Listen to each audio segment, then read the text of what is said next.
Hello and welcome back to Build a Better Adventure. In this video, we're going to be talking about tips and tricks that I've learned about making the most of Aether Studios terrain, either in the building process, in the preparation process, or in gameplay itself. Plus, I have a little extra thing where I'll need your input. Please stick around to the end so you know what to leave me in the comment section below. And with that, let's get to the next slide.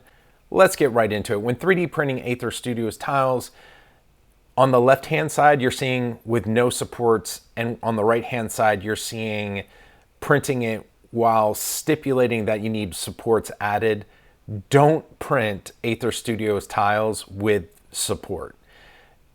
You want the one that's on the left. If you print out with supports, a lot of the times you're spending quite a bit of time just popping out each one of the areas in order to facilitate linking the tiles together. So again, when you're printing Aether Studios tiles, make sure you're not adding supports to it.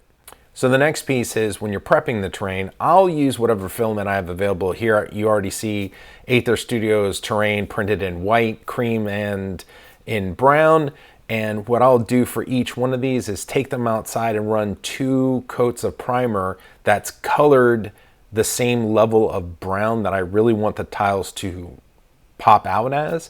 And then I'll do a handful of other things, potentially adding a little bit of ink just to kind of really get into the dark recesses, and then light brushing of a lighter tone on the very, very top. All total, anytime I am prepping the terrain tiles, I'm trying not to spend more than an hour on an entire batch, which might be up to 10, 12 pieces of Aether Studios terrain. And like I said, you can get away with doing that in about an hour. In my Shadow of the Demon Lord campaign, I have a bunch of areas that I need maps for, but I don't know if players are going to go there. So I whipped them up, these maps, really quickly using Dungeon Alchemy, just so that I could flesh out the story. And there are times, for instance, where instead of going into this, the monster eventually attacks where the players are. So players have a choice on whether or not they go down here or not. I had so much fun putting this on the table and watching my players' eyes just light up. It was just immense and a lot of fun. I'm not showing the whole thing because the players that I'm running the playtest with haven't experienced the entire cave, so I'm only showing you those pieces which I brought out to the table before. I will take just a little bit of time before the game session and actually put sections of the map together so that as I'm putting the terrain out onto the table, big chunks kind of come out at a time, representing more or less line of sight, and also making sure that the players don't realize where hidden doors might be. In this photo, you can see that I broke the terrain up in effectively 6 by 10 inch tile sets. Here is in this piece, for instance, each one of these is 2 by 2, so you have a 3 by 5, which then nets out to 6 by 10. Here I have a 3 2 by 2s and 5, effectively 5 2 by 2s out, and it's 6 by 10. Then I can easily stack them on one another when I'm putting them into my tote, and then lay them out onto the table as the characters cycle through the particular area. So the adventures start by running down the staircase, which allows me to put out the second block of tiles.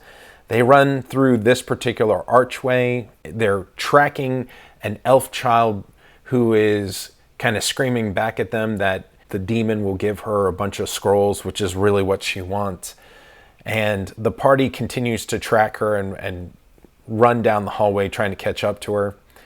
As the party clicks on that particular square, this door slams down and it closes them off, and it provided a initial visceral sensation of the fact that the party sprung a trap. The next thing that happened was that animal swarms came out of the walls in this particular area. The party then continues the fight into the next 2 areas as the swarms continue to track them down. They haven't crossed the bridge yet, and unfortunately August is just one of those months where lots of people are taking vacation, so I might not have an update for you until September. But I just wanted to give you a sense of exactly how 3D printed terrain can really positively impact your game. If you made it this far, thank you for watching. Do all those social media things like follow, subscribe, leave a comment. Help me defeat the various algorithms on both Rumble and YouTube and get the message out. And if you don't have an idea about what you want to comment, please answer this particular question for this video. When I add the encounter to DrivethruRPG, and this is the encounter that we started about a week and a half ago, what RPG system should I be considering to publish the stats for? And this is important only from the standpoint of I want to take whatever you all are playing as a factor for pushing the game out, but I also want to make sure that I can release the game I'm just going to basically post it as pay what you want, and that includes free. If it's free, don't have any heartburn. I appreciate all of your support. I just need to make sure that the licensing model for that particular RPG system would allow me to post it for free. So let me know in the comments section below, what games are you playing? That way I can map to whatever you are doing, and I'll see you next time. Take care.